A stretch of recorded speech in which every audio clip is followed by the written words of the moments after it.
يا أيها الذين آمنوا اتقوا الله حق تقاته ولا تموتن إلا وأنتم مسلمون واعبد ربك حتى يأتيك اليقين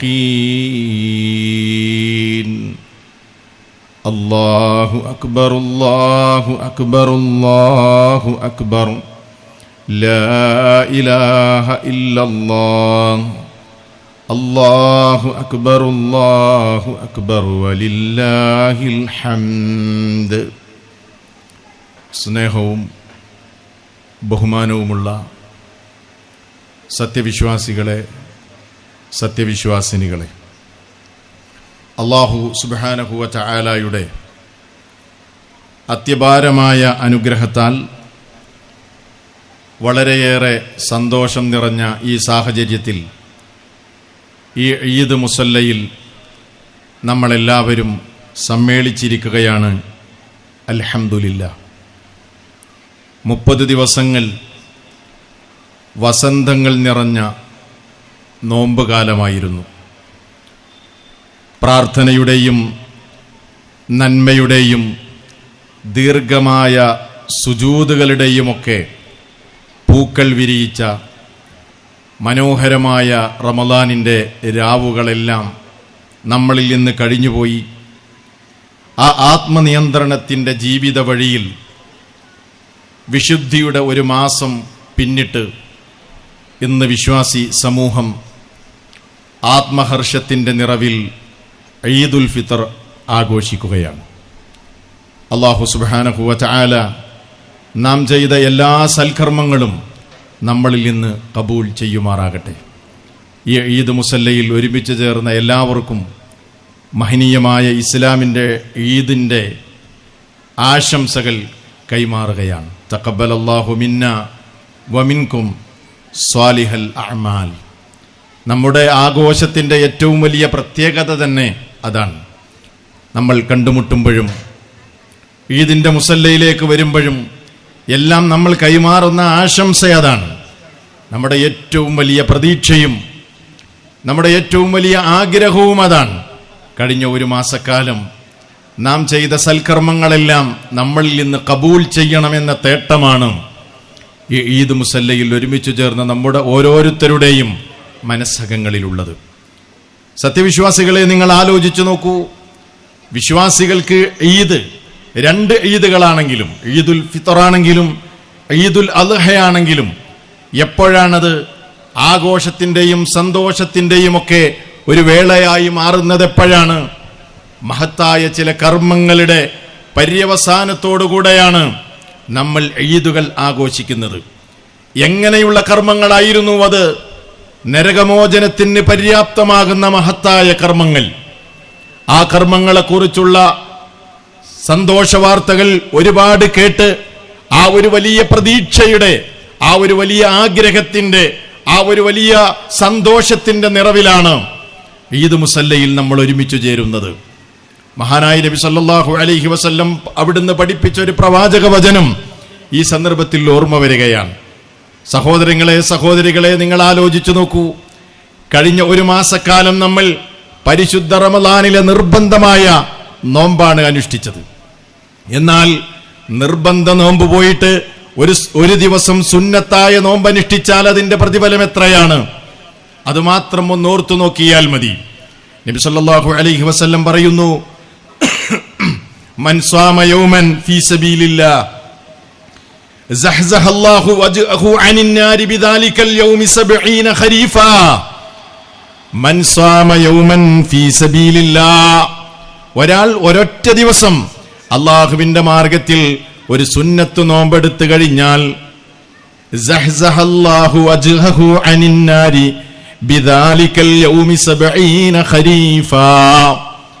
ആ ഒരൊറ്റ നോമ്പിന്റെ മഹത്വം കാരണം ഒരു മനുഷ്യൻ ഇവിടെ നിന്ന് ഇപ്പൊ യാത്ര ആരംഭിക്കുകയാണ്. അങ്ങനെ 70 കൊല്ലം അയാൾ യാത്ര ചെയ്താൽ എത്തുന്ന ദൂരം എത്രയാണോ അത്ര ദൂരത്തേക്ക് അയാളുടെ മുഖത്തെ നരകത്തിൽ നിന്ന് അല്ലാഹു സുബ്ഹാനഹു വ തആല വിദൂരമാക്കാതിരിക്കുകയില്ല എന്നാണ് നബി സല്ലല്ലാഹു അലൈഹി വസല്ലം പഠിപ്പിച്ചിട്ടുള്ളത്. അപ്പൊ നിർബന്ധമായ നോമ്പിന്റെ പ്രതിഫലം എത്രയായിരിക്കും? അതുകൊണ്ട് നേടുന്ന നേട്ടം എത്രയായിരിക്കും? ആ ഒരു വലിയ പ്രതീക്ഷയിലാണ് നമ്മളുള്ളത്, ആ ഒരു വലിയ ആഗ്രഹത്തിലാണ് നമ്മളുള്ളത്. ഇനി ഈദുൽ അദ്ഹയുടെ വിഷയവും അങ്ങനെ തന്നെയാണ്.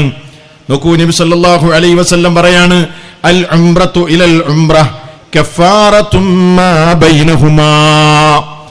ഒരു ഉംറ മുതൽ അടുത്ത ഉംറ വരെ അതിനിടയിൽ സംഭവിക്കുന്ന പാപങ്ങൾക്കത് പരിഹാരമാണ്. എന്നിട്ട് അവിടുന്ന് പറയുന്നത് ഇങ്ങനെയാണ്, വൽ ഹജ്ജുൽ മബ്റൂറു ലൈസ ലഹു ജസാഉൻ ഇല്ലൽ ജന്ന. സ്വീകാര്യയോഗ്യമായ ഹജ്ജിന്റെ പ്രതിഫലം സ്വർഗമല്ലാതെ മറ്റൊന്നുമല്ല എന്ന് നബി സല്ലല്ലാഹു അലൈഹി വസല്ലം ഓർമ്മപ്പെടുത്തി. ആ ബലിപെരുന്നാൾ നമ്മൾ ആഘോഷിക്കുമ്പോഴും ഇതുപോലെയുള്ള മഹത്തായ കർമ്മങ്ങളുടെ പര്യവസാനത്തോടെ, അതേപോലെ അറഫ നോമ്പിന്റെ പര്യവസാനത്തോടെയാണ് ഈദുൽ അദ്ഹയും ആഘോഷിക്കുന്നത്. ഞാൻ പറഞ്ഞു വരുന്നത്, വലിയ മഹത്തായ കർമ്മങ്ങൾ, നരകമോചനത്തിന് ഉപകാരപ്പെടുന്ന കർമ്മങ്ങൾ, വിശ്വാസികൾക്ക് വലിയ പ്രതീക്ഷകൾ സമ്മാനിക്കുന്ന കർമ്മങ്ങൾ, അങ്ങനെയുള്ള മനോഹരമായ സൽക്കർമ്മങ്ങൾ ചെയ്തതിന് ശേഷമാണ് സത്യവിശ്വാസികൾ 2 ഈദുകളിലും ഈദിന്റെ മുസല്ലയിലെത്തി അവർ നമസ്കാരം നിർവഹിക്കുന്നത്. വലിയ പ്രതീക്ഷയുടെയും അതേപോലെ ആഗ്രഹത്തിന്റെയും നിറവിൽ കൂടിയാണ് ആഘോഷിക്കുന്നത് എന്നാണ് ഞാൻ പറഞ്ഞു വരുന്നത്. ഇനി ഇതിനേക്കാൾ വലിയ ഒരു സന്തോഷമുണ്ട്. അതെപ്പോഴാണ്? നമ്മുടെ റബ്ബിനെ നമ്മൾ നേരിട്ട് കണ്ടുമുട്ടി നമ്മുടെ അമലുകളെല്ലാം കബൂലായി സ്വർഗപ്രവേശനം ലഭിക്കുന്ന നേരം. അതാണ് വിശ്വാസികൾ അനുഭവിക്കുന്ന മറ്റൊരു സന്തോഷത്തിന്റെ നേരം. അല്ലാഹു സുബ്ഹാനഹു വ തആല ആ വലിയ ഭാഗ്യം ലഭിക്കുന്ന മഹാന്മാരായ വിശ്വാസികളുടെ കൂട്ടത്തിൽ നമ്മെ ഏവരെയും ഉൾപ്പെടുത്തി അനുഗ്രഹിക്കുമാറാകട്ടെ എന്നീ സന്ദർഭത്തിൽ പ്രത്യേകിച്ച് ദുആ ചെയ്യുകയാണ്. സഹോദരങ്ങളെ, മനുഷ്യന്റെ ജീവിതം ഒരു മരുഭൂയാത്രയോട് ഉപമിക്കുകയാണെങ്കിൽ, മരുഭൂമിയിലൂടെ ഇങ്ങനെ യാത്ര ചെയ്തുകൊണ്ടിരിക്കുന്ന ഒരു മനുഷ്യൻ ആ യാത്രക്കിടയിൽ കണ്ടെത്തുന്ന ചില പച്ചപ്പുൽത്തുരുത്തുകളുണ്ട്, അതേപോലെ ചെറിയ ചില വെള്ളത്തടാകങ്ങളുണ്ട്. ആ വെള്ളത്തടാകങ്ങളും പച്ചപ്പുൽത്തുരുത്തുകളുമൊക്കെ അയാളുടെ മനസ്സിലുണ്ടാക്കുന്ന സന്തോഷവും ആനന്ദവും എത്രയായിരിക്കും. ചുട്ടുപൊള്ളുന്ന മണലാരിന്റെ തേലൂടെ തലക്കുമീതെ കത്തിജ്വലിക്കുന്ന സൂര്യൻ, ആ സൂര്യന്റെ ചൂടേറ്റുകൊണ്ട് മരുഭൂമിയിലൂടെ മണൽക്കാറ്റുകളെ തരണം ചെയ്തുകൊണ്ട് യാത്ര ചെയ്യുന്ന ഒരു മരുഭൂയാത്രക്കാരൻ, അതിനിടയിൽ അയാൾ കണ്ടെത്തുന്ന ചെറിയ ചെറിയ പച്ചപ്പുൽത്തുരുത്തുകൾ അയാൾക്കുണ്ടാക്കുന്ന സന്തോഷങ്ങൾ. ഇതുപോലെയാണ് വിശ്വാസികളെ നമ്മുടെ ജീവിതത്തിൽ ആഘോഷങ്ങൾ കടന്നു വരുമ്പോൾ നമ്മുടെ മനസ്സുകൾക്കതേറെ ആനന്ദമാണ്, ഉല്ലാസമാണ്. ആഘോഷത്തിന്റെ ആത്മാവ് തന്നെ മാനസികമായ ഉല്ലാസം നൽകണം എന്നതാണ്. അതില്ലാത്തത് ആഘോഷമാകുകയില്ല. പക്ഷേ പലപ്പോഴും നിങ്ങൾ ആലോചിച്ചു നോക്കൂ, ഇന്ന് ആഘോഷങ്ങൾ അതിന്റെ യഥാർത്ഥ ആത്മാവിൽ നിന്ന് വഴിതെറ്റിക്കൊണ്ടിരിക്കുകയാണ്, അല്ലേ? ഇന്ന് ആഘോഷം എന്ന് പറയുമ്പോ, ഈദ് എന്ന് പറയുമ്പോ നമ്മുടെ മനസ്സുകളിലേക്ക് കടന്നു വരുന്ന ചില ചിന്തകളുണ്ട്. എന്തൊക്കെയാണ് ആ ചിന്തകൾ? വിപണന ചിന്തകളാണ്. അതല്ലെങ്കിൽ വിപണികളെ കുറിച്ചാണ് നമുക്ക് ഓർമ്മ വരുന്നത്. ഓഫറുകളെ കുറിച്ച്, മെഗാ ഡിസ്കൗണ്ട് സെയിലുകളെ കുറിച്ച്, അത്യാകർഷകമായ സമ്മാനങ്ങളെ കുറിച്ച്, ഇതൊക്കെയാണ് പലപ്പോഴും ഈ ആഘോഷങ്ങൾ എന്ന് പറയുമ്പോൾ ഇന്നത്തെ കാലഘട്ടത്തിൽ പലരുടെയും മനസ്സുകളിലേക്ക് കടന്നു വരുന്നത്. ചെറിയ ചെറിയ കൊച്ചു ഗ്രാമങ്ങൾ പോലും ഇന്ന് ഉപഭോഗ സംസ്കാരത്തിന് അടിമപ്പെട്ടിരിക്കുകയാണ്. എന്നിട്ട് ജനങ്ങൾ ഇങ്ങനെ വലിയ സായുജ്യം അടയുകയാണ്. ചില മെഗാ ഡിസ്കൗണ്ട് സെയിലുകൾ കണ്ട്, അതല്ലെങ്കിൽ പെരുന്നാൾ ഓഫറുകൾ തേടിപ്പോയി ആ നിലക്കുള്ള ഓഫറുകളുടെ ഓൺലൈനിന്റെയും അല്ലാത്തതെയും ഒക്കെ കച്ചവട താല്പര്യങ്ങളുടെ വിപണന മേളകൾ ഒരുക്കുന്ന ഈ നിലക്കുള്ള പകിട്ടുകളുടെ പിന്നാലെ പോയി ആഘോഷങ്ങളുടെ യഥാർത്ഥ ആത്മാവിനെ നഷ്ടപ്പെടുത്തുന്നത് ഇന്നത്തെ ലോകത്ത് നമുക്ക് കാണാൻ കഴിയും. എന്നിട്ടോ ഒരു സാധനം വാങ്ങുമ്പോൾ ഒരു 100 രൂപ കൂട്ടിയിട്ട് ഒരു 25 രൂപ കുറച്ചു കൊടുത്താൽ അത് വലിയ ഓഫറായി അതിൽ സായുജ്യമടയുകയാണ് പലപ്പോഴും നമ്മുടെ ആഘോഷങ്ങളെല്ലാം. പക്ഷെ അങ്ങനെയല്ല. ഇസ്ലാം പറയുന്നത് ആഘോഷങ്ങൾ അതിന്റെ യഥാർത്ഥ ആ അർത്ഥത്തിലെത്തണമെങ്കിൽ ആഘോഷങ്ങളുടെ കാമ്പ് എന്ന് പറയുന്നത് പരസ്പര ബന്ധമാണ്. മനുഷ്യബന്ധങ്ങൾ ഊട്ടിയുറപ്പിക്കുമ്പോൾ മാത്രമാണ് ആഘോഷം അതിന്റെ യാഥാർത്ഥ്യത്തിലെത്തുന്നത്. ഇന്നത്തെ ദിവസം തന്നെ നിങ്ങൾ നോക്കൂ, എങ്ങനെയാണ് നമ്മൾ ഈദ് ആഘോഷിക്കുന്നത്? അള്ളാഹ്ക്ക് വേണമെങ്കിൽ പറഞ്ഞുകൂടെ, നിങ്ങൾ നിങ്ങളുടെ വീടുകളിൽ തന്നെ ഇരുന്ന് ഈദ് ആഘോഷിക്കൂ. അവിടെ വെച്ചുകൾ നിങ്ങൾ തക്ബീറുകൾ ചൊല്ലൂ, അവിടെ ഇരുന്ന് നിങ്ങൾ നമസ്കരിക്കൂ. ഓരോരുത്തരും അവരുടെ വീടുകളിൽ തന്നെ ആഘോഷങ്ങൾ കഴിച്ചുകൂട്ടട്ടെ. അല്ല, നമ്മളെല്ലാവരും മുസല്ലയിലേക്ക് വരുന്നു അല്ലേ? ഇവിടെ ഒന്നിച്ച് നമസ്കരിക്കുന്നു, ഒന്നിച്ച് നമ്മൾ ദുആ ചെയ്യുന്നു. അതുപോലെ തന്നെ മുസ്ലിമീങ്ങൾക്ക് ആവശ്യമായ ഉത്ബോധനം ഇവിടെ നൽകപ്പെടുന്നു. നമസ്കാരവും ഉത്ബോധനവും എല്ലാം കഴിഞ്ഞാൽ ഈദിന്റെ മുസല്ലയിൽ പരസ്പരം ആലിംഗനം ചെയ്യുന്നു, സ്നേഹബന്ധങ്ങൾ പുതുക്കുന്നു, പരസ്പരമുള്ള ബന്ധങ്ങൾ വിളക്കി ചേർക്കുന്നു. ഇങ്ങനെ ബന്ധങ്ങൾ വിളക്കി ചേർക്കുമ്പോഴാണ് ഈദ് ഈദായി മാറുന്നത് എന്നാണ് ഇസ്ലാമിന്റെ കാഴ്ചപ്പാട്. നിങ്ങൾ ആലോചിച്ചു നോക്കൂ വിശ്വാസികളെ, ഈ ഈദിന്റെ മുസല്ലയിലേക്ക് നിങ്ങൾ വരുന്നതിന് മുൻപ് ശവ്വാലിന്റെ അമ്പിളി കണ്ടത് മുതൽ നമ്മൾ നിർവഹിച്ച ഒരു പ്രധാനമായ ആരാധനാ കർമ്മമുണ്ടായിരുന്നു. അതെന്താണ്? സക്കാത്തുൽ ഫിത്റാണ്. എന്താണ് സക്കാത്തുൽ ഫിത്ർ? ലോകത്തിന് നൽകുന്ന സന്ദേശം എന്താണ്? പണക്കാരൻ അവന്റെ എല്ലാവിധ സൗകര്യങ്ങളും ഉപയോഗിച്ച് അവന്റെ വീട്ടിൽ സുന്ദരമായി ഭക്ഷണമുണ്ടാക്കി ഈദാഘോഷിച്ചാൽ പോരാ, മറിച്ച് പാവപ്പെട്ടവന്റെ മനസ്സിന്റെ താഴ്വരയിലും സന്തോഷങ്ങൾ കളിയാടേണ്ടതുണ്ട്. അത് ഈദിന്റെ ദിവസത്തിൽ അവൻ ഒരിക്കലും പട്ടിണി കിടക്കാൻ പാടില്ല. അതുകൊണ്ട് തന്നെ അവനെയും കൂടി പരിഗണിച്ചുകൊണ്ട് ആ നിലക്കുള്ള ബന്ധങ്ങൾ വിളക്കി ചേർത്തുകൊണ്ടാണ് ഈദ് ആഘോഷിക്കേണ്ടത് എന്നതിന്റെ ഏറ്റവും വലിയൊരു സൂചനയും കൂടിയാണ് സക്കാത്തുൽ ഫിത്റിന്റെ പല ലക്ഷ്യങ്ങളിൽ ഒരു ലക്ഷ്യമായി റസൂൽ സല്ലല്ലാഹു അലൈഹി വസല്ലം പഠിപ്പിച്ചു തന്നിട്ടുള്ളത്. അതുകൊണ്ട് ഈ ഈദ് മുസല്ലയിൽ ഈ സംസാരിക്കുന്ന സംസാരത്തിൽ ഈ ഖുത്ബയിൽ ഒന്നാമത്തെ പോയിന്റായി കുറച്ച് കാര്യങ്ങൾ മാത്രമേ ഞാൻ പറയുള്ളൂ. പക്ഷേ പറയുന്ന കാര്യങ്ങൾ നിങ്ങൾ ഗൗരവമായി മനസ്സിലാക്കണം. പ്രധാനപ്പെട്ട ചില കാര്യങ്ങൾ നമുക്ക് ചർച്ച ചെയ്യേണ്ടതുണ്ട്. ഒന്നാമത്തെ പോയിന്റായി നിങ്ങൾ എല്ലാവരും മനസ്സിലാക്കേണ്ട കാര്യം, ഇന്നത്തെ ദിവസം നമ്മൾ ബന്ധങ്ങൾക്ക് പ്രാധാന്യം നൽകണം. കുടുംബ ബന്ധങ്ങൾ സന്ദർശിക്കണം, അയൽപക്ക ബന്ധങ്ങൾ സന്ദർശിക്കണം. സമൂഹമായി നമ്മൾ കഴിഞ്ഞുകൂടുമ്പോൾ സാമൂഹികമായ ബന്ധങ്ങൾ, ആ ബന്ധങ്ങൾക്ക് നമ്മൾ പരിഹാരം, ആ ബന്ധങ്ങൾക്ക് നമ്മൾ പ്രാധാന്യം കാണണം.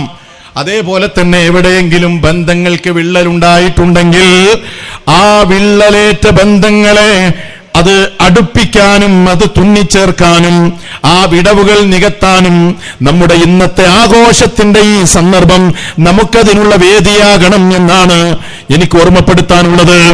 നബി സല്ലല്ലാഹു അലൈഹി വസല്ലം പറയാണ്, നമ്മളെപ്പോഴും കേൾക്കാറുള്ള ഒരു വചനമുണ്ട്. എന്ത്? റമദാൻ മാസമായാൽ സ്വർഗത്തിന്റെ കവാടങ്ങൾ തുറക്കപ്പെടും, നരക കവാടങ്ങൾ അടക്കപ്പെടും. പക്ഷേ അത് റമദാനിൽ മാത്രമല്ല.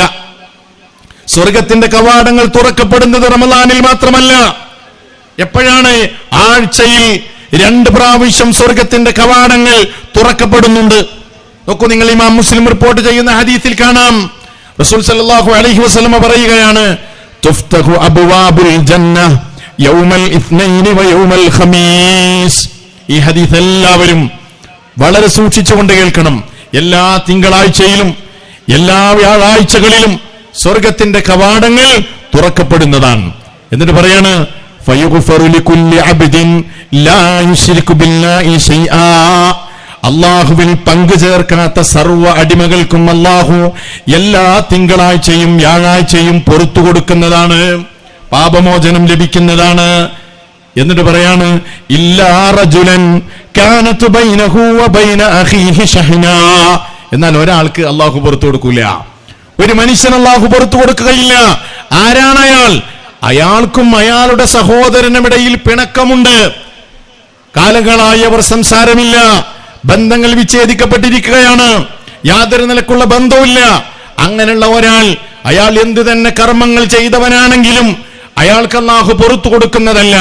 നബി സല്ലല്ലാഹു അലൈഹി വസല്ലം എന്നിട്ട് പറഞ്ഞു തരികയാണ്, അവന്റെ വിഷയത്തിൽ ഇങ്ങനെ പറയുമെന്നാണ്, അൻദിറൂ ഹാദൈനി ഹത്താ യസ്തലിഹാ, അൻദിറൂ ഹാദൈനി ഹത്താ യസ്തലിഹാ, അൻദിറൂ ഹാദൈനി ഹത്താ യസ്തലിഹാ.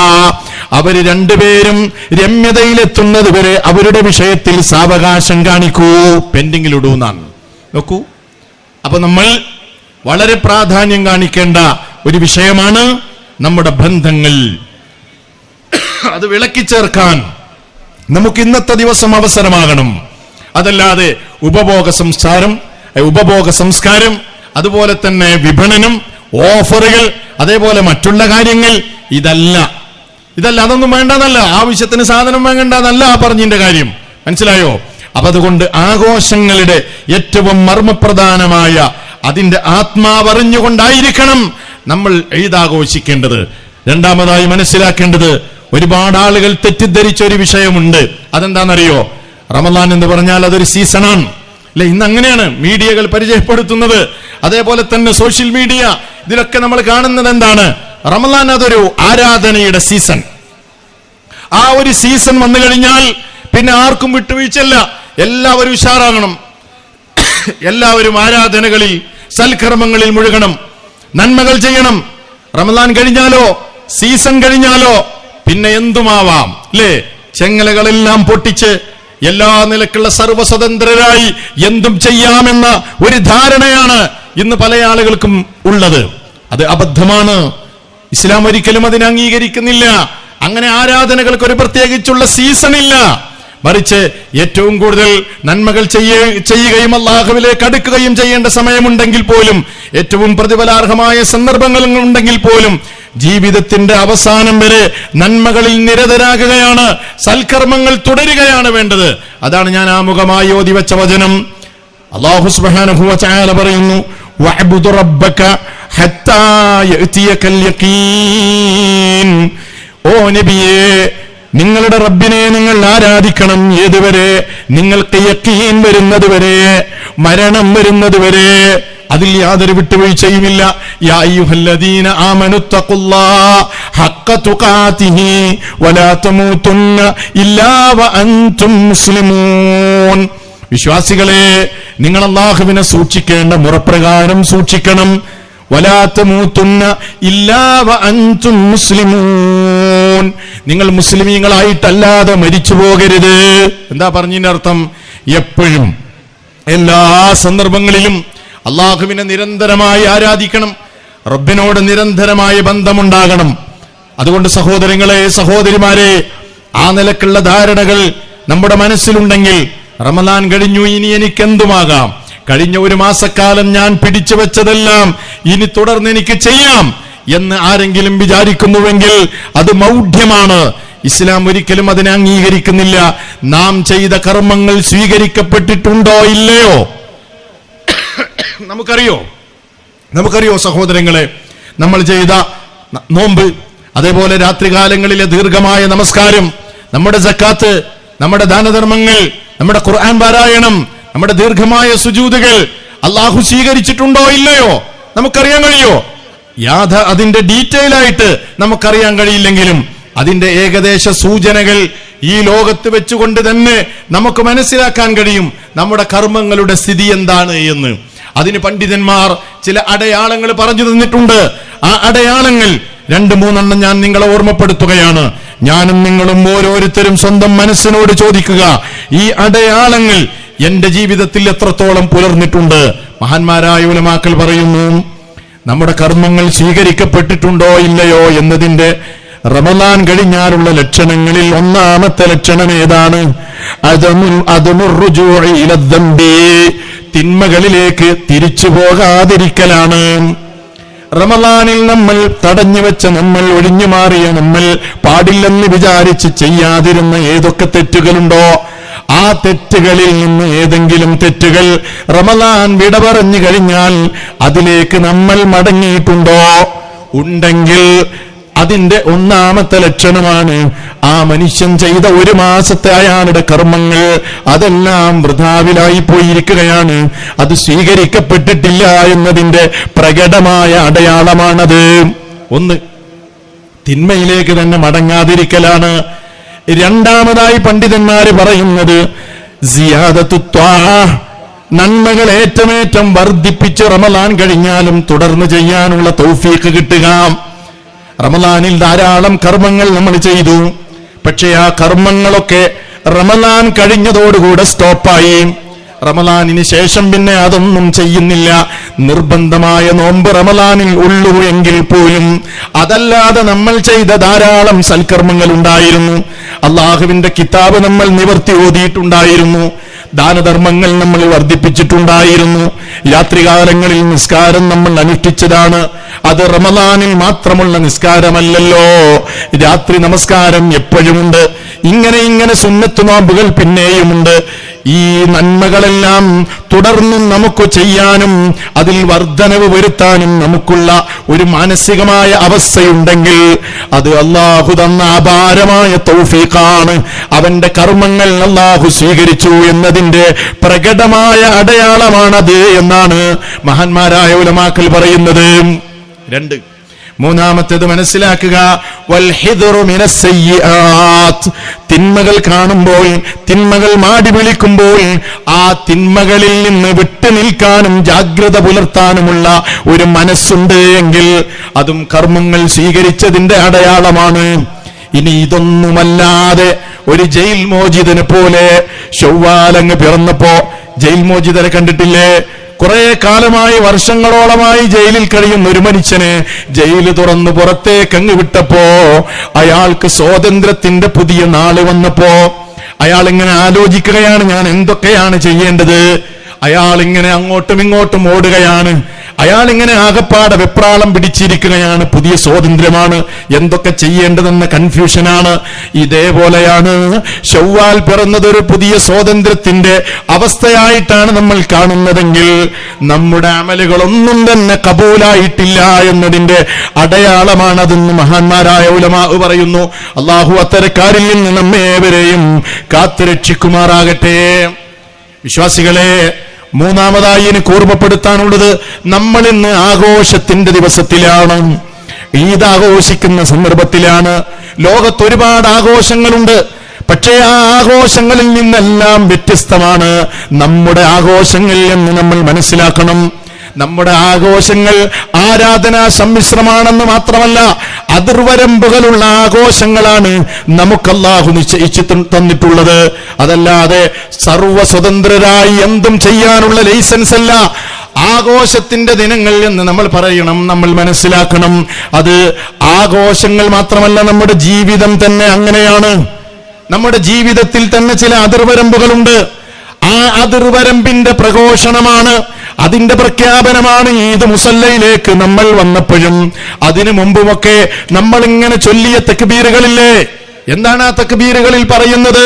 അല്ലാഹു അക്ബർ, അല്ലാഹു അക്ബർ, അല്ലാഹു അക്ബർ, ലാ ഇലാഹ ഇല്ലല്ലാഹ്, അല്ലാഹു അക്ബർ, അല്ലാഹു അക്ബർ, വലില്ലാഹിൽ ഹംദ്. അല്ലാഹുവേ, അല്ലാഹു അക്ബർ, അല്ലാഹുവേ, നീയാണ് എനിക്ക് വലുത്, നീയാണ് എനിക്ക് വലുത്. നിന്റെ കൽപ്പനകളാണ് എനിക്ക് വലുത്, നിന്റെ നിയമങ്ങളാണ് എനിക്ക് വലുത്. നിന്റെ നിയമങ്ങൾ ഞാൻ എന്റെ ജീവിതത്തിൽ പകർത്തും. എന്റെ ജീവിതത്തിന്റെ രേഖകളെല്ലാം, അതിർവരമ്പുകളെല്ലാം നിന്റെ നിയമങ്ങളുടെ അടിസ്ഥാനത്തിലാണ്. അത് പ്രഘോഷിച്ചുകൊണ്ടാണ് നമ്മൾ ഇവിടേക്ക് വന്നിട്ടുള്ളത്. ആ ഓർമ്മ നമുക്ക് വേണം. എന്നാൽ ലോകത്ത് നിങ്ങൾ നോക്കൂ, ആഘോഷങ്ങളുടെ പേരിൽ എന്താണെന്ന് പലപ്പോഴും ലോകത്ത് നടക്കുന്നത്? ലഹരിയിൽ ആർമാദിക്കുന്നതാണ് ലോകത്ത് നമ്മൾ കാണുന്നത്. ഓരോ ആഘോഷങ്ങളും കഴിഞ്ഞു പോയാൽ പിന്നെ സർക്കാരുകൾ കണക്കുകൾ നിരത്തുകയാണ്. ഇങ്ങനെ ആ ആഘോഷ ദിവസങ്ങളിൽ കുടിച്ചു തീർത്ത മദ്യത്തിന്റെ കണക്കുകൾ, ലഹരിയുടെ കണക്കുകൾ, കോടികളുടെ കണക്കുകളാണ് നിരത്തുന്നത്.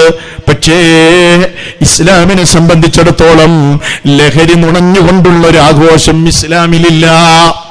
ലഹരി കടിമപ്പെട്ടുകൊണ്ടുള്ള ഒരു ജീവിതം ഒരു മുസ്ലിമിന്റെ ജീവിതത്തിലില്ല. അത് ആഘോഷമാകട്ടെ അല്ലാത്ത സന്ദർഭങ്ങളിലാകട്ടെ, ഇസ്ലാം വളരെ ഗൗരവമായി കണ്ട ഒരു വലിയ പാപമാണ് ലഹരി എന്ന് പറയുന്നത്. നിങ്ങൾക്കറിയോ, ഇസ്ലാം മനുഷ്യന്റെ 5 കാര്യങ്ങൾക്ക് പ്രൊട്ടക്ഷൻ നൽകിയിട്ടുണ്ട്. ശരിക്കും മനസ്സിലാക്കണം, 5 കാര്യങ്ങൾക്ക് ഇസ്ലാമിൽ പ്രൊട്ടക്ഷൻ ഉണ്ട്. അതേതാണ്? ഒന്നൊരു മനുഷ്യന്റെ ശരീരമാണ്. ശരീരത്തിന് ഇസ്ലാം സുരക്ഷ നൽകിയിട്ടുണ്ട്. 2 ഇസ്ലാം നൽകിയത് ഒരു മനുഷ്യന്റെ ബുദ്ധിക്കുള്ള സുരക്ഷിതത്വമാണ്. 3 ഇസ്ലാം നൽകിയത് സമ്പത്തിനുള്ള സുരക്ഷിതത്വമാണ്. 4 അഭിമാനത്തിനുള്ള സുരക്ഷിതത്വമാണ്. 5-ാമത്തേത് ആ മനുഷ്യന്റെ മതത്തിനുള്ള സുരക്ഷിതത്വമാണ്. അൽ-ളറൂറാത്തുൽ ഖംസ് എന്ന പേരിൽ അറിയപ്പെടുന്ന ഈ 5 കാര്യങ്ങൾക്കും ഇസ്ലാമിൽ സുരക്ഷിതത്വം നൽകിയ, സുരക്ഷ നൽകിയ മതമാണ് ഇസ്ലാം. മനസ്സിലാക്കണം. ഈ 5 നമ്മൾ ഓർക്കണം. ലോകത്തെവിടെയും ഒരു പ്രത്യയശാസ്ത്രത്തിലും ഒരു നിയമത്തിലും നമുക്ക് ഈ മനുഷ്യന്റെ അനിവാര്യമായ 5 കാര്യങ്ങൾക്ക് സംരക്ഷണം നൽകിയത് കാണാൻ സാധ്യമല്ല. ആ 5 പ്രധാനമായ ഒരു കാര്യമാണ് മനുഷ്യന്റെ ബുദ്ധി. ആ ബുദ്ധിക്ക് തടയിടുന്ന, ആ ബുദ്ധിക്ക് ക്ഷീണം വരുത്തുന്ന, ആ ബുദ്ധിക്ക് മറയിടുന്ന ഒന്നിനെയും ഇസ്ലാം അംഗീകരിക്കുന്നില്ല. ആ ബുദ്ധിയെ തളർത്തിക്കളയുന്ന ഒരു കാര്യത്തെയും ഇസ്ലാം അംഗീകരിക്കുന്നില്ല.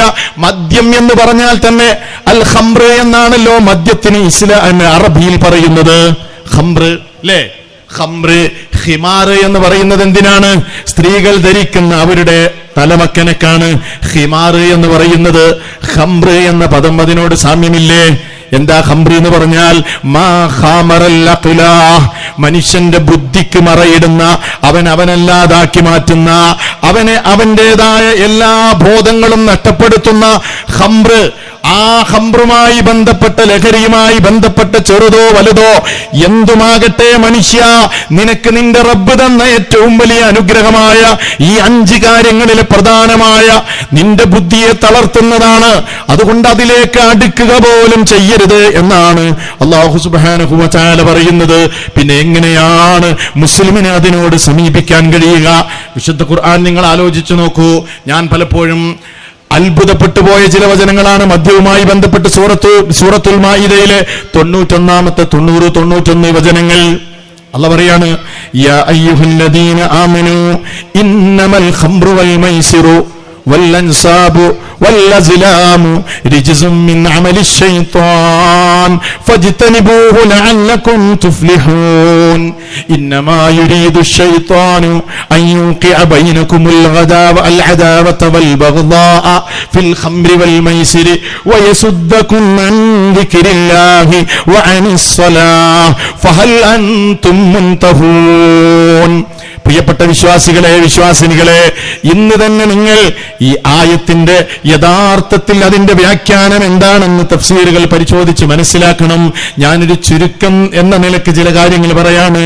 അല്ലാഹു പറയാണ്, വിശ്വാസികളെ, ഇന്നമൽ ഖംറു, തീർച്ചയായും മദ്യവും, വൽ മൈസിറു, ചൂതാട്ടവും, ശരിക്ക് കേൾക്കണേ, മദ്യവും ചൂതാട്ടവും, വല്ലൻസാബു, പ്രതിഷ്ഠകളും, വല്ലസിലാമു, ഭാഗ്യപരീക്ഷണത്തിനുള്ള അമ്പുകോലുകളുമെല്ലാം, റിജ്സുൻ, അത് മ്ലേച്ഛമാണ്, അത് മ്ലേച്ഛമാണ്, മിന്നമലി ശൈത്താൻ, അത് പൈശാചിക പ്രവർത്തികളിൽപ്പെട്ട മ്ലേച്ഛമായ പ്രവൃത്തിയാണ്.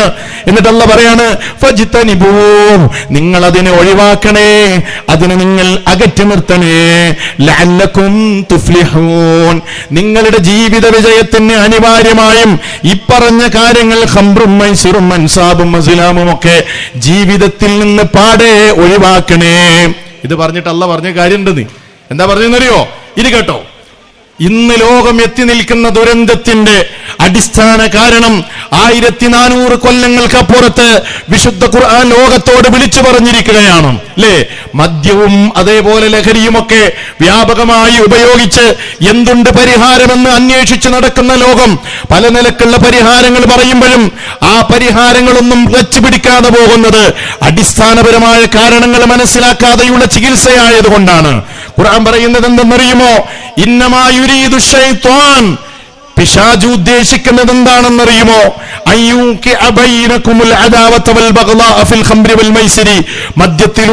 മദ്യത്തിലൂടെ ചൂതാട്ടത്തിലൂടെ ലഹരിയിലൂടെ നിങ്ങൾക്കിടയിൽ ശത്രുതയും വിദ്വേഷവും ഉണ്ടാക്കാനാണ് പിശാച് ഉദ്ദേശിക്കുന്നത് എന്ന് മാത്രമല്ല, വയസുദ്ദക്കും മൻദിക്കിരില്ല, ആ മനുഷ്യന്റെ ഹൃദയത്തിൽ നിന്ന് ദൈവബോധത്തെ, അള്ളാഹുവിനെ കുറിച്ചുള്ള ചിന്തയെ അത് തടഞ്ഞു വെക്കുകയും ചെയ്യുന്നു. അതുകൊണ്ട് ഫഹൽ അൻതും മുൻതഹൂൻ, ലോകമേ നിങ്ങൾക്ക് അത് വിട്ടെറിഞ്ഞ് ഉപേക്ഷിച്ച് വിരമിക്കാൻ സമയമായില്ലേ എന്ന് അല്ലാഹു സുബ്ഹാനഹു വ തആല ചോദിക്കുകയാണ്. എന്താണ് ഇവിടെ അല്ലാഹു പറഞ്ഞത്? എത്ര കൃത്യമാണ്. ബുദ്ധിയെ ഇല്ലാതാക്കുന്നു എന്ന് മാത്രമല്ല, വ്യക്തിക്കും സമൂഹത്തിനും അത് ദോഷം ചെയ്യുന്നു എന്നാ ഖുർആൻ പറഞ്ഞത്. ഇന്നമാ യുരീദു ശൈത്വാൻ അയ്യൂഖിഅ ബൈനകുമുൽ അദാവത വൽ ബഗ്ദാ ഫിൽ ഖംറി വൽ മൈസിരി. ആ വചനം നിങ്ങൾ ഓർത്തു വെക്കണേ. ഇന്നമാ യുരീദു ശൈത്വാനു അയ്യൂഖിഅ ബൈനകുമുൽ അദാവത വൽ ബഗ്ദാ ഫിൽ ഖംറി വൽ മൈസിരി. മദ്യത്തിലൂടെ, ചൂതാട്ടത്തിലൂടെ നിങ്ങൾക്കിടയിൽ ശത്രുതയും വിദ്വേഷവും പ്രശ്നങ്ങളുമാണ് പിശാചുണ്ടാക്കാൻ ഉദ്ദേശിക്കുന്നത്. ഉത്തരം കിട്ടിയില്ലേ? നൊന്തു പ്രസവിച്ച മാതാവിന്റെ കഴുത്തറുത്തു കൊന്ന കഥ നമ്മുടെ കേരളത്തിൽ നിന്ന് നമ്മൾ കേട്ടില്ലേ? സ്വന്തം പിതാവിന്റെ നെഞ്ചത്തേക്ക് കടാര കുത്തിയിറക്കിയ വാർത്ത നമ്മൾ കേരളത്തിൽ നമ്മൾ കേട്ടില്ലേ? സ്വന്തം പിഞ്ചു പൈതലിനെ അരിഞ്ഞു കൊന്ന കഥ നമ്മൾ കേട്ടില്ലേ? മദ്യത്തിന്റെ അരുംകൊലകൾ, മദ്യവും ലഹരിക്കടിമപ്പെട്ട് നടത്തിക്കൊണ്ടിരിക്കുന്ന കൂട്ടക്കൊലകൾ, അരുംകൊലകൾ, അതിന്റെ വാർത്തകൾ ദിനേന നേരം പുലരുമ്പോൾ ഇന്ന് കേരള ജനത ഓരോ ദിവസവും വായിച്ചുകൊണ്ടിരിക്കുന്നില്ലേ? കൂട്ടത്തോടെ സ്വന്തം മാതാവിനെ, മാതാവിന്റെ ഉമ്മയെ, അതേപോലെ വീടുമായി ബന്ധപ്പെട്ട രക്തബന്ധുക്കളെ എല്ലാം അരിഞ്ഞു വീഴ്ത്താൻ മനുഷ്യനെ പ്രേരിപ്പിച്ചത് എന്താണ്? ലഹരിയാണ്. ഖുർആൻ പറയാണ് ഇന്നമാ യുരീദു ശൈത്വാൻ. സുബ്ഹാനല്ലാഹ്, സുബ്ഹാനല്ലാഹ്. എത്ര പ്രാവശ്യം നമ്മൾ ആവർത്തിച്ച് വായിക്കണം ഈ വചനം അല്ലേ? നമ്മുടെ മനസ്സിൽ ഇത് കോറിയിടണ്ടേ? ആലോചിച്ചു നോക്കൂ സമൂഹമേ. ഇന്നമാ യുരീദു ശൈത്വാനു അയ്യൂഖിഅ ബൈനകുമുൽ അദാവത വൽ ബഗ്ദാ ഫിൽ ഖംറി വൽ മൈസിർ. അല്ലാഹു സുബ്ഹാനഹു വ തആല പറയാണ്, ഏറ്റവും വലിയ ദുരന്തത്തിലേക്കാണ് മനുഷ്യരെ അത് കൊണ്ടുപോകുന്നത് എന്നാണ് ഖുർആൻ പറയുന്നത്. എന്താണ് ലോകം ചിന്തിക്കാത്തത്? എന്താണ് ആലോചിക്കാത്തത്? മഹാനായ നബി സല്ലല്ലാഹു അലൈഹി വസല്ലം പറയുന്നത് നോക്കൂ. അല്ലാഹുവിന്റെ റസൂൽ പറയാണ്, ഇജ്തനിബുൽ ഖംറ, ലഹരിയെ ഒഴിവാക്കണേ. ഫഇന്നഹാ ഉമ്മുൽ ഖബായിസ്, ഫഇന്നഹാ ഉമ്മുൽ ഖബായിസ്. അത് തിന്മകളുടെ മാതാവാണ്. ലോകത്ത് എവിടെയെങ്കിലും ഈ നിലക്കുള്ള ഒരു അധ്യാപനം ലോകത്ത് കാണാൻ കഴിയുമോ? അങ്ങനെയുള്ള മുസ്ലിമീങ്ങളെ കുറിച്ചാണ് ഇപ്പോ പല ആളുകളും അപരാധം പറയുന്നത്.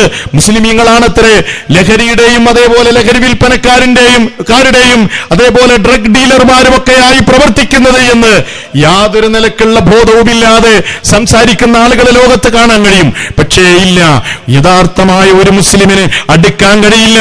ലോകത്തിന്റെ പ്രവാചകൻ പിന്നീട് ലോകത്ത് വരാനിരിക്കുന്ന ഈ ദുരന്തത്തിന്റെ ഗൗരവമായ അതിനെ സംബന്ധിച്ച് താക്കീത് നൽകിയിരിക്കുകയാണ്. ഉമ്മുൽ ഖബായിസ്, തിന്മകളുടെ മാതാവാണ് അല്ലേ? ഒരാളുടെ മുമ്പിൽ 3 തിന്മകളുണ്ട് എന്ന് നിങ്ങൾ ചിന്തിക്കുക. ഒരു മനുഷ്യന്റെ മുമ്പിൽ 3 തിന്മകളുണ്ട്.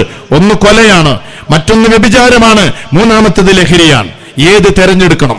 അയാൾ ഇങ്ങനെ ആലോചിച്ചു. ഒരു മനുഷ്യനെ ഞാനിങ്ങനെ അരിഞ്ഞു വീഴ്ത്തി കൊല്ലുകയോ? എന്റെ മനസ്സ് സമ്മതിക്കുന്നില്ല, ഞാൻ കൊല്ലില്ല, ഞാൻ അത് ഒഴിവാക്കി. പിന്നെ വ്യഭിചാരമാണ്, എനിക്കുമുണ്ടല്ലോ ഉമ്മയും പെങ്ങന്മാരുമൊക്കെ, അതുകൊണ്ട് മറ്റൊരു പെണ്ണിന് അവിഹിതമായി ഞാൻ ഒരിക്കലും ആ നിലക്കുള്ള ഒരു പീഡനം ഞാൻ ചെയ്യില്ല. അതിൽ നിന്നും അയാൾ മാറി നിന്നു. പിന്നീട് അയാളുടെ മുമ്പിലുള്ളത് ലഹരിയാണ്. അയാൾ വിചാരിച്ചു മദ്യമല്ലേ, അതിന്റെ തിന്മയും അതുമായി ബന്ധപ്പെട്ട വിഷയവും ഞാനുമായി മാത്രം ബന്ധപ്പെട്ടതാണെന്ന് ഞാൻ വിചാരിക്കുന്നു, അതുകൊണ്ട് ഞാൻ ലഹരി തിരഞ്ഞെടുക്കുന്നു എന്ന നിലയ്ക്ക് മൂന്നാമത്തെ തിന്മയാണ് അയാൾ തിരഞ്ഞെടുത്തതെങ്കിൽ, സഹോദരന്മാരെ സഹോദരിമാരെ ചിന്തിക്കുക. നബി സല്ലല്ലാഹു അലൈഹി വസല്ലമ പഠിപ്പിച്ചു തന്ന ആശയം എന്താണെന്നറിയുമോ? ആ ലഹരി അയാൾ നുണഞ്ഞാൽ പിന്നെ ബാക്കിയുള്ള തിന്മകൾക്ക് അയാൾക്ക് യാതൊരു പ്രയാസവുമില്ല. ബാക്കിയുള്ള തെറ്റുകൾ ചെയ്യാൻ അയാളുടെ മുമ്പിൽ യാതൊരു തടസ്സവുമില്ല. ലഹരിക്കടിമയായാൽ, ലഹരി നുണഞ്ഞാൽ പിന്നെ ആ മനുഷ്യൻ തന്റെ സഹോദരിയെ അയാൾ പീഡിപ്പിക്കും, അതല്ലെങ്കിൽ മറ്റൊരു മനുഷ്യനെ അയാൾ കൊല്ലും. ഈ 3 തിന്മകളും അയാൾ ചെയ്യേണ്ടി വരും. ഇതാണ് ലഹരിയുടെ അവസ്ഥ. അതുകൊണ്ട് തന്നെ ജാഗ്രത പുലർത്തേണ്ട കാലമാണ്, ജാഗ്രത പുലർത്തേണ്ട കാലമാണ്. ഞാനത് ചെയ്യുന്നില്ല, അതല്ലെങ്കിൽ എനിക്ക് ലഹരി വേണ്ട, അത്തരമൊരു തിന്മയിലേക്ക് ഞാൻ ഒരിക്കലും പോകില്ല എന്ന് വിചാരിക്കുന്ന നിഷ്കളങ്കരായ കുട്ടികൾ പോലും ലഹരിയുടെ കെണികളിൽ പോയി വീഴുന്ന ദുരന്തപൂർണമായ അവസ്ഥയാണെന്ന് നമ്മൾ കാണുന്നത്. ചതിയിലൂടെ, മിഠായിയിലൂടെ, പലഹാരങ്ങളിലൂടെ, ജ്യൂസിലൂടെ, അതേപോലെ തന്നെ നമ്മൾ കഴിക്കുന്ന മറ്റുള്ള പലഹാരങ്ങളിലൂടെ ലഹരിക്ക് അടിമകളാക്കാൻ വേണ്ടി ഇന്ന് ഡ്രഗ് ഡീലർമാർ നമ്മുടെ കേരളത്തിന്റെ ഗ്രാമാന്തരങ്ങളിൽ, കൊച്ചു ഗ്രാമങ്ങളിൽ പോലും ഗൂഢമായി പ്രവർത്തിച്ചു കൊണ്ടിരിക്കുകയാണ്. അന്യ സംസ്ഥാനങ്ങളിൽ നിന്ന് കേരളത്തിലേക്ക് കോടികളുടെ ലഹരി മരുന്നുകളാണ് ഒഴുകിക്കൊണ്ടിരിക്കുന്നത്. ജാഗ്രത വേണേ ഉമ്മമാരെ, ജാഗ്രത വേണേ ഉപ്പമാരെ, ജാഗ്രത വേണേ. ഈദിന്റെ സുദിനത്തിൽ നമ്മൾ ആവർത്തിച്ച് മനസ്സിലാക്കണേ, നമ്മൾ ചൊല്ലിയ തക്ബീർ ധ്വനികൾക്ക് എതിരാണത്. അതുകൊണ്ട് ആലോചിച്ച് മനസ്സിലാക്കുക, ചിന്തിക്കുക. സഹോദരങ്ങളെ, വിശ്വാസികളെ, ഒരു വീട്ടിൽ ലഹരിക്കടിമപ്പെട്ട ഒരാളുണ്ടെങ്കിൽ ആ വീട്ടിലെ സമാധാനം എന്നേക്കുമായി നഷ്ടമായി. യാതൊരു സംശയവും അതിൽ വേണ്ട. എന്നേക്കുമായി അയാൾക്ക് ആ വീട്ടിലെ സമാധാനം നഷ്ടപ്പെട്ടു പോയി. അങ്ങനെയാ എത്ര ഉദാഹരണങ്ങളാണ് നമ്മൾ കാണുന്നത്, അല്ലേ? നമ്മുടെ വീട്ടിലേക്ക് ഒരു എക്സാമ്പിൾ പറയാ. നമ്മുടെ വീട്ടിലേക്ക് ഒരു വന്യജീവി ഓടിക്കയറി എന്ന് വിചാരിക്കുക. പകലന്തിയോളം നമ്മൾ തെരഞ്ഞു നോക്കി, കിട്ടിയില്ല. അന്നത്തെ രാത്രിയിൽ നമ്മൾ അവിടെ കിടന്നുറങ്ങുമോ? നമുക്കവിടെ കിടന്നുറങ്ങാൻ കഴിയുമോ? ഒരിക്കലും കഴിയില്ല. കാരണം എവിടെയാണ് ആ ജീവി ഒളിഞ്ഞിരിക്കുന്നത്, അറ്റാക്ക് ചെയ്യുമോ എന്ന പേടിയാണ്. ഇതുപോലെയാണ് ലഹരിക്കടിമപ്പെട്ട ഒരു മനുഷ്യൻ നമ്മുടെ വീട്ടിലുണ്ടെങ്കിൽ അയാൾ എഴുന്നേൽക്കുന്നതും അയാൾ ചുമക്കുന്നതും അയാൾ ലേറ്റിടുന്നതും അയാൾ വാഹനമെടുക്കുന്നതും അയാൾ അനങ്ങുന്നതും അയാൾ ബാത്റൂമിൽ പോകുന്നതുമെല്ലാം മറ്റുള്ളവരെ നിരന്തരമായി പേടിപ്പെടുത്തിക്കൊണ്ടിരിക്കും. മറ്റുള്ളവർക്ക് നിരന്തരമായ ബേജാറുണ്ടാക്കിക്കൊണ്ടിരിക്കുന്ന വിഷയമാണ്. ഇയാൾ എന്താണ് ചെയ്യുന്നത്, എന്താണ് ചെയ്യാൻ പോകുന്നത് എന്ന് തിരിച്ചറിയാൻ കഴിയില്ല. അതുകൊണ്ട് ഒരേ ഒരു മാർഗമേ ഉള്ളൂ. ആ വഴിയിലേക്ക് പോകുന്നതിൽ നമുക്ക് ചെയ്യാൻ പറ്റുന്നത് എന്തൊക്കെയുണ്ടോ ആ വിഷയത്തിൽ ജാഗ്രത പുലർത്തുകയും ചെയ്യാൻ പറ്റുന്ന വിഷയങ്ങൾ ചെയ്യുകയും ശക്തമായ ഈ തിന്മയ്ക്കെതിരെ നിലയുറപ്പിക്കുകയും നമ്മുടേതായ നിലക്കുള്ള എല്ലാ പ്രതിബന്ധങ്ങളും തീർക്കുകയും ചെയ്യുക എന്നതാണ്. അതിന് ഏറ്റവും വലിയ പരിഹാരം എന്താണെന്നറിയുമോ? അള്ളാഹുവിനെ കുറിച്ചുള്ള നിരന്തരമായ ചിന്ത നമ്മുടെ കുട്ടികളുടെ മനസ്സിലുണ്ടാകുക എന്നതാണ്. പലപ്പോഴും ഇന്ന് ഈ നിലക്കുള്ള ചിന്തകൾ കട്ടാക്കാനാണ് പലരും ഇന്ന് ശ്രമിച്ചുകൊണ്ടിരിക്കുന്നത്. നിങ്ങൾ ആലോചിച്ചു നോക്കിയിട്ടുണ്ടോ? 70കളിലും 80കളിലും 90കളിലും ഒക്കെ ജീവിച്ച തലമുറകളിൽ നിന്ന് വ്യത്യസ്തമായി ഇന്നത്തെ പുതുതലമുറ വഴിതെറ്റിപ്പോകാനുള്ള കാരണം എന്താണെന്ന് നിങ്ങൾ ആരെങ്കിലും ചിന്തിച്ചിട്ടുണ്ടോ? നമ്മൾ ആലോചിക്കണമല്ലോ, അല്ലേ? 70കളിലെ തലമുറകളിൽ നിന്ന് വ്യത്യസ്തമായി, 80കളിലെ തലമുറകളിൽ നിന്ന് വ്യത്യസ്തമായി, 90കളിലെ തലമുറകളിൽ നിന്ന് വ്യത്യസ്തമായി പുതുതലമുറ എന്തുകൊണ്ട് വഴിതെറ്റിപ്പോകുന്നു? ഇന്നൊരു 15 വയസ്സുകാരനെ നോക്കി നാം ഭയപ്പെട്ട് ജീവിക്കേണ്ട ഒരു കാലഘട്ടത്തിലല്ലേ നമ്മൾ ജീവിച്ചുകൊണ്ടിരിക്കുന്നത്? നിങ്ങൾ ചിന്തിച്ചിട്ടുണ്ടോ? അതിന്റെ പരിഹാരം ഈ മുസല്ലയിൽ നിന്ന് കണ്ടെത്തിയതിന് ശേഷമാണ് നമ്മൾ ഇതിന്റെ പുറത്തേക്ക് പോകേണ്ടത്.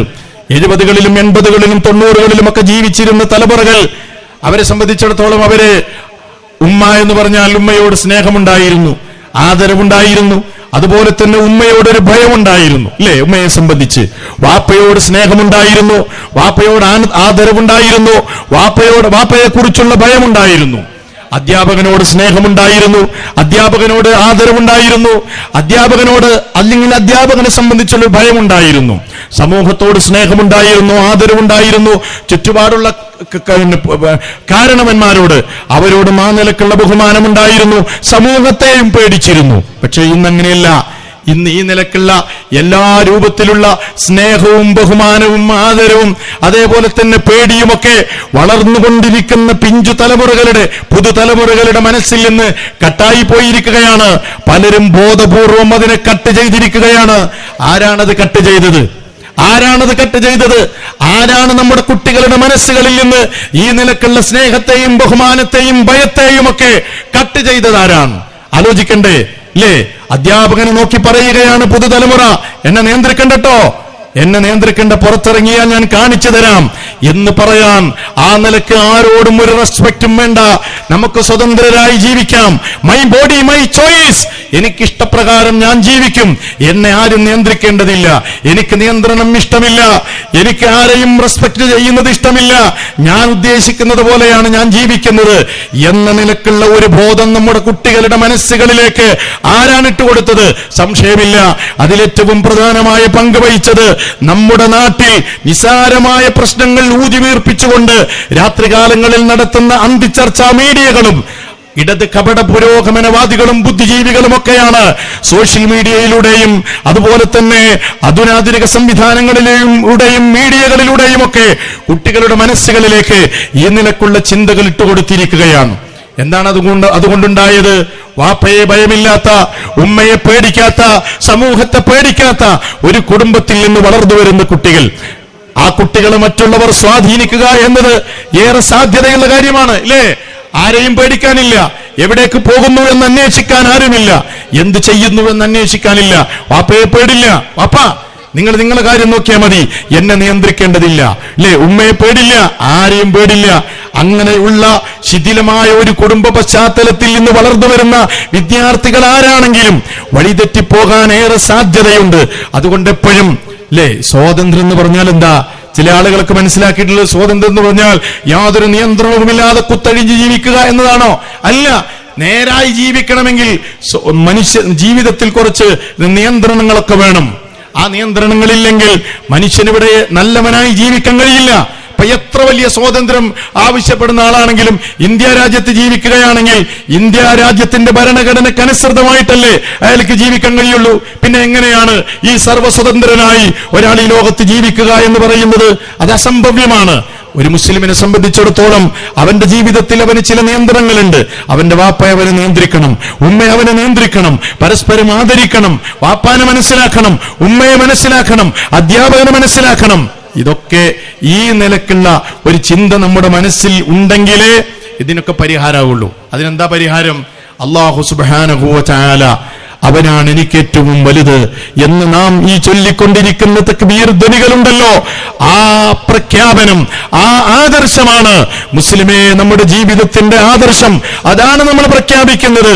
അത് ഈദ് മുസല്ലയിൽ മാത്രം പോരാ, ഇവിടെ മാത്രം പ്രഖ്യാപിച്ച് തിരിച്ചു പോകേണ്ടതല്ല.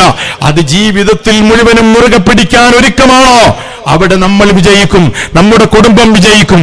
അതുകൊണ്ട് നമ്മളുടെ മനസ്സറിഞ്ഞുകൊണ്ട് ചൊല്ലാൻ നമുക്ക് കഴിയണം. എന്ത്? അല്ലാഹു അക്ബർ, അല്ലാഹു അക്ബർ, അല്ലാഹു അക്ബർ, ലാ ഇലാഹ ഇല്ലല്ലാഹ്, അല്ലാഹു അക്ബർ, അല്ലാഹു അക്ബർ, വലില്ലാഹിൽ ഹംദ്. അല്ലാഹുവേ, നീയാണ് എനിക്ക് വലുത്, നിന്റെ നിയമങ്ങൾ അനുസരിക്കാൻ ഞാൻ ഒരുക്കമാണ്, നിനക്ക് കീഴ്പ്പെട്ട് ജീവിക്കാൻ ഞാൻ തയ്യാറാണ്. ആ ഒരു ആശയം നമ്മൾ മുറുകെ പിടിച്ച് റബ്ബിനെ ഭയന്നുകൊണ്ട് ജീവിച്ചാൽ നമ്മുടെ കുടുംബം സലാമത്താകും, നമ്മുടെ മക്കൾ സലാമത്താകും, നമ്മുടെ മക്കൾ രക്ഷപ്പെടും. അതുകൊണ്ട് ആ ബോധം മക്കളിൽ നിലനിർത്താനാണ് രക്ഷിതാക്കളെ നിങ്ങളെല്ലാവരും ശ്രമിക്കേണ്ടത്. ആ ഒരു ബോധം കുട്ടികളുടെ മനസ്സിൽ ഉണ്ടാകണം. അതൊരുപാട് സംവിധാനങ്ങൾ നമ്മുടെ മുമ്പിലുണ്ട്. കുട്ടികൾ വഴിതെറ്റിക്കൊണ്ടിരിക്കുന്ന കാലത്ത് അവർക്ക് മതവിദ്യാഭ്യാസം ഒന്നും കിട്ടാതെ തോന്നിയ കോലത്തിൽ ജീവിക്കാനുള്ള അവസരം സൃഷ്ടിക്കുകയാണ് പലപ്പോഴും പല രക്ഷിതാക്കളും. മദ്രസാ വിദ്യാഭ്യാസം ഒരു കടപ്പാട് മാത്രം, അതൊരു 3-4 ക്ലാസ്, അത് കഴിഞ്ഞാൽ പിന്നെ മദ്രസല്ല. അള്ളാഹ് എന്താണെന്ന് മനസ്സിലാക്കാനുള്ള അവസരമില്ല, ദീന് കേൾക്കാൻ അവസരമില്ല. എന്തിയെ? 10ാം ക്ലാസ് കഴിഞ്ഞു, അവന് വലിയ ക്ലാസ്സിൽ വലിയ പാഠങ്ങൾ പഠിക്കാനുണ്ട്, പരീക്ഷയുടെ തിരക്കുണ്ട്. പിന്നെ മദ്രസാ വിദ്യാഭ്യാസം, ദീനീ വിദ്യാഭ്യാസമൊക്കെ ഒരു 2ാം കട ഏർപ്പാടായി കാണും. എന്നിട്ട് വഴിതെറ്റി ലഹരിക്കടിമപ്പെട്ട് വാതാവിന്റെ നേരെ കത്തിയോങ്ങുമ്പോ, വാപ്പാനെ കൊല്ലാൻ നോക്കുമ്പോ പിന്നെ എന്താ വേണ്ടത്? എന്റെ മോനൊന്ന് കൗൺസിൽ ചെയ്യണമല്ലോ, അല്ലെങ്കിൽ എന്റെ മോനൊരു ഉപദേശം കൊടുക്കണമല്ലോ, വല്ല ഉസ്താദുമാരും എവിടെങ്കിലും ഉണ്ടോ എന്ന് അന്വേഷിച്ച് നടക്കുന്ന അവസ്ഥയാണ് ഇന്ന് നമുക്ക് കാണാൻ കഴിയുന്നത്. അതുകൊണ്ട് ചെറുപ്പകാലം മുതൽക്ക് തന്നെ കുട്ടികളുടെ പിറകിൽ അവരെ ഫോളോ ചെയ്ത് അവർക്ക് ആവശ്യമായ ധാർമ്മിക വിദ്യാഭ്യാസം പകർന്ന് അല്പമൊക്കെ മുതിർന്നാലും അവർക്കത് കിട്ടാനുള്ള എന്തെങ്കിലും സോഴ്സ് ഉണ്ടോ എന്ന് അന്വേഷിച്ച് അവരെ എപ്പോഴും ദീനുമായി കണക്ട് ചെയ്യാൻ നമ്മൾ തയ്യാറാകണം. അങ്ങനെയുള്ളൂ. എപ്പോഴും ചാർജ്, നമ്മുടെ മൊബൈൽ ഫോണിലെ ചാർജ് തീർന്നാൽ കൂട്ടരെ നമ്മൾ ചാർജ് ചെയ്യുന്നില്ലേ? ഇല്ലെങ്കിൽ അത് ഡെഡായി പോകില്ലേ? ഇതേപോലെ മനുഷ്യനും ആത്മീയമായ ചാർജിങ് വേണം. അതില്ലെങ്കിൽ വഴിതെറ്റിപ്പോകും. നമ്മുടെ മക്കളെ വല വീശി പിടിക്കാൻ പലരുമുണ്ട് എന്ന തിരിച്ചറിവ് നമുക്കുണ്ടാകണം. എത്രയോ സംവിധാനങ്ങൾ ഇവിടെ ഇല്ലേ? CRE അല്ലേ, തുടർ മതവിദ്യാഭ്യാസ പദ്ധതിയാണത്. നമ്മുടെ കുട്ടികൾ പോകുന്നുണ്ടോ? +2 അതേപോലെ തന്നെ മുതിർന്ന ക്ലാസ്സുകളിൽ പഠിക്കുന്ന വിദ്യാർത്ഥികൾക്ക് അവരുടെ ദീനിനെ വീണ്ടും പഠിക്കാനും മനസ്സിലാക്കാനും അതുപോലെ തന്നെ പിന്നെ കൂടുതൽ കാര്യങ്ങൾ മനസ്സിലാക്കി അവരുടെ മതബോധത്തെ പിന്നെ തുടർത്തിക്കൊണ്ടുപോകാനുള്ള സംവിധാനമാണത്. CRE സംവിധാനം നമ്മൾ നിലനിർത്തണം. QHLS വിശുദ്ധ ഖുർആനും ഹദീസും പഠിക്കാനുള്ള സംരംഭങ്ങൾ അല്ലെ രക്ഷിതാക്കൾ പോകും, പക്ഷെ പലപ്പോഴും മക്കൾ അങ്ങോട്ട് കൊണ്ടുപോകാറില്ല. നമ്മളും നമ്മുടെ മക്കളുമൊക്കെ അത്തരം പഠന സംവിധാനങ്ങളിൽ പോകണം. ഇവിടെയും അതിനുള്ള സംവിധാനങ്ങളുണ്ട് എന്നാണ് ഞാൻ മനസ്സിലാക്കുന്നത്. സംഘാടകർ അറിയിച്ചിട്ടുണ്ട്. അത്തരം സംവിധാനങ്ങളിലേക്ക് നമ്മുടെ മക്കളെ അയക്കണം. അതുപോലെ തന്നെ സഹോദരങ്ങൾ, ഒരു കാര്യം ഓർമ്മപ്പെടുത്താൻ, ഒരു വാഹനം മാറ്റിക്കൊടുക്കണം. ചീക്കോട് ഗ്രാമപഞ്ചായത്ത് എന്ന പേര് എഴുതിയിട്ടുള്ള വാഹനം ഒന്ന് മാറ്റിക്കൊടുക്കണം എന്ന് പ്രത്യേകം അറിയിക്കുകയാണ്. അപ്പോൾ ഞാൻ പറഞ്ഞു വരുന്നത്, അത്തരം സംവിധാനങ്ങളെല്ലാം ഉപയോഗപ്പെടുത്തിക്കൊണ്ടാണ്. ഇവിടെ മദ്രസ സംവിധാനമുണ്ട്, അൽ-നൗറ മദ്രസ സംവിധാനം. ധാരാളം കുട്ടികൾ പഠിക്കുന്ന മദ്രസയാണ്. നമ്മുടെ കുട്ടികൾ അവിടെ പോകുന്നുണ്ടോ? നമ്മൾ പരിശോധിക്കുക. ഇങ്ങനെയുള്ള സംവിധാനങ്ങളെല്ലാം ഉപയോഗപ്പെടുത്തിയാൽ ഇന്ന് നമ്മൾ അനുഭവിക്കുന്ന എല്ലാ പ്രശ്നങ്ങൾക്കും ഒരു പരിധിവരെ പരിഹാരം കണ്ടെത്താൻ കഴിയും. ഞാൻ പറഞ്ഞു വരുന്നത്, എപ്പോഴും ദീനുമായി നമ്മുടെയും നമ്മുടെ മക്കളുടെയും കണക്ഷനാണ് ഈ ഫിത്നകൾ നിറഞ്ഞു നിൽക്കുന്ന ഈ കാലഘട്ടത്തിൽ നമുക്കുള്ള സുരക്ഷ എന്ന തിരിച്ചറിവ് മാത്രം നിങ്ങൾക്ക് എല്ലാവർക്കും ഈ സന്ദർഭത്തിൽ ഉണ്ടാകണമെന്ന് പ്രത്യേകിച്ച് ഓർമ്മപ്പെടുത്തുകയാണ്. ഇനിയും ദീർഘിച്ച് സംസാരിക്കുന്നില്ല. ഞാൻ പറഞ്ഞ കാര്യങ്ങൾ ഒന്നുകൂടെ നിങ്ങളെ ഓർമ്മപ്പെടുത്തുകയാണ്. ഒന്നാമതായി, നമ്മൾ ഇനിയുള്ള ദിവസങ്ങളിൽ പ്രാർത്ഥിക്കേണ്ടത് നമ്മുടെ കർമ്മങ്ങൾ അല്ലാഹുവിങ്കിൽ കബൂലാകാൻ വേണ്ടിയാണ്. ആ ഒരു പ്രാർത്ഥന മനസ്സുമായിട്ടാണ് ഇവിടെ നിന്ന് നമ്മൾ പിരിഞ്ഞു പോകേണ്ടത്. അതോടൊപ്പം നമ്മുടെ ആഘോഷത്തിന്റെ ആത്മാവ് ബന്ധങ്ങളെ വിളക്കി ചേർക്കലാണ്. എവിടെയെങ്കിലും നമ്മുടെ ബന്ധങ്ങളിൽ വിള്ളലുകളുണ്ടെങ്കിൽ അത് വിളക്കി ചേർക്കാനുള്ള ഒരു വേദിയാകട്ടെ ഇന്നത്തെ ദിവസം എന്ന് പ്രത്യേകിച്ച് ഓർമ്മപ്പെടുത്തുകയാണ്. അതുപോലെ തന്നെ ഇനി ഒരിക്കലും തിന്മകളിലേക്ക് മടങ്ങില്ല എന്നൊരു ദൃഢനിശ്ചയം നമുക്കുണ്ടാകണം. ഈ രൂപത്തിൽ മുന്നോട്ട് പോകാൻ അല്ലാഹു സുബ്ഹാനഹു വ തആല നമുക്കെല്ലാവർക്കും തൗഫീഖ് നൽകി അനുഗ്രഹിക്കുമാറാകട്ടെ. ഇതുപോലെ ഈ ഈദ് മുസല്ലയിൽ നമ്മളെപ്പോലെ ഒരുമിച്ച് ചേരാൻ കഴിയാത്ത പലരുമുണ്ട്. രോഗം കൊണ്ടും മറ്റു പ്രതിബന്ധങ്ങൾ കൊണ്ടുമൊക്കെ അല്ലാഹു സുബ്ഹാനഹു വ തആല അവർക്കും അർഹമായ പ്രതിഫലം നൽകി അനുഗ്രഹിക്കുമാറാകട്ടെ. നമ്മുടെ കൂട്ടത്തിൽ രോഗം കൊണ്ടും മറ്റുള്ള പ്രയാസങ്ങൾ കൊണ്ടുമൊക്കെ വിഷമിക്കുന്നവർക്ക് അല്ലാഹു അവരുടെ രോഗങ്ങൾക്ക് ശമനം നൽകി അനുഗ്രഹിക്കുമാറാകട്ടെ. ഇന്ന് പ്രത്യേകം ഈ ഈദ് മുസല്ലയിൽ പ്രാർത്ഥിക്കാൻ വേണ്ടി ഒരു സഹോദരൻ വസിയ്യത്ത് ചെയ്തിട്ടുണ്ട്. അദ്ദേഹത്തിന് പ്രയാസമുണ്ട് എന്നാണ്, രോഗസംബന്ധ ശാരീരികമായ പ്രയാസമുണ്ട് എന്നറിയിച്ചിട്ടുണ്ട്. അതുകൊണ്ട് നിങ്ങളും അദ്ദേഹത്തിന് വേണ്ടി ദുആ ചെയ്യുക. അദ്ദേഹത്തിന്റെ രോഗം അല്ലാഹു എത്രയും വേഗം ശിഫയാക്കി എല്ലാ നിലക്കുള്ള പൂർണ്ണ ശിഫയും നൽകി അനുഗ്രഹിക്കുമാറാകട്ടെ.